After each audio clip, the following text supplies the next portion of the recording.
Jadi yang menjadi pertanyaan adalah pertama, saat ini petani sudah menggunakan alat dan mesin pertanian, tentunya sudah merupakan pertanian yang modern lah boleh dikatakan.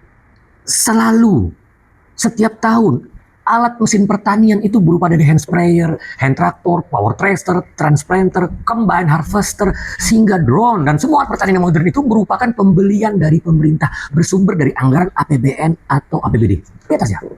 Coba dievaluasi, berapa persen petani yang mampu membeli Alsintan tersebut secara mandiri? Dan berapa banyak petani yang tidak mampu membiayai maintenance? Sehingga banyak mesin-mesin alat pertanian di lapangan itu yang idle di mana-mana.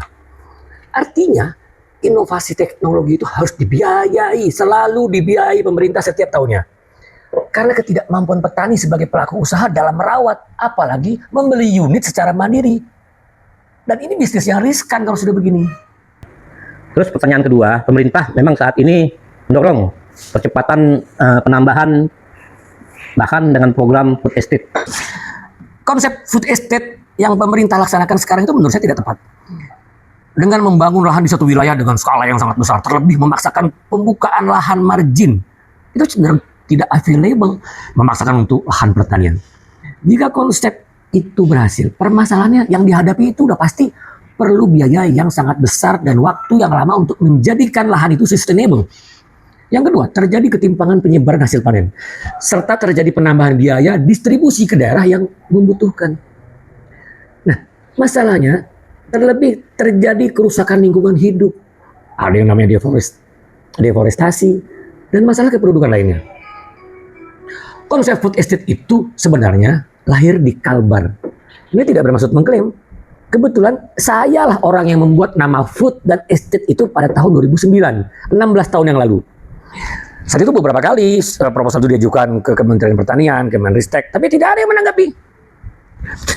Konsep kami waktu itu, food estate itu dibangun pada lahan yang memang sesuai, tidak dipaksakan harus luas, dan menghitungnya berdasarkan kebutuhan pangan di provinsi tersebut.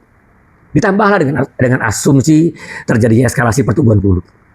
Sehingga secara kumulatif nasional, total luas lahan itu cukup untuk memproduksi beras bagi makan masyarakat Indonesia.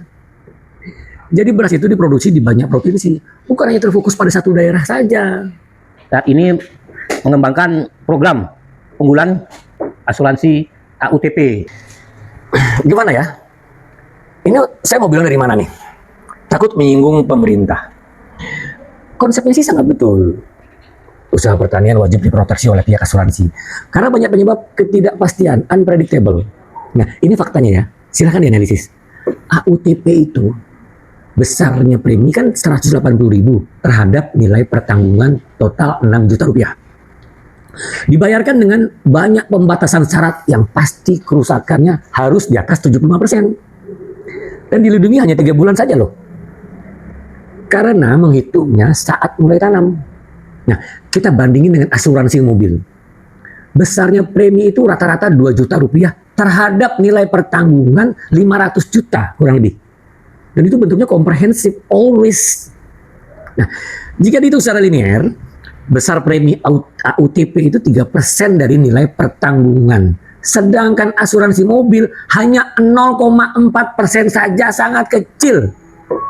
Dan jika dibandingkan antara besar nilai pertanggungan dan besarnya premi, AUTP itu 6 juta, preminya kan 180.000 selama 3 bulan. Atau dihitung 1%-nya saja. Sedangkan asuransi mobil, nilai pertanggungan 500 juta, premi 2 juta, selama 1 tahun, itu terhitung 0,03%. Kesimpulannya menurut saya, asuransi pertanian itu tidak berpihak kepada petani yang notabene-nya masyarakat tidak mampu.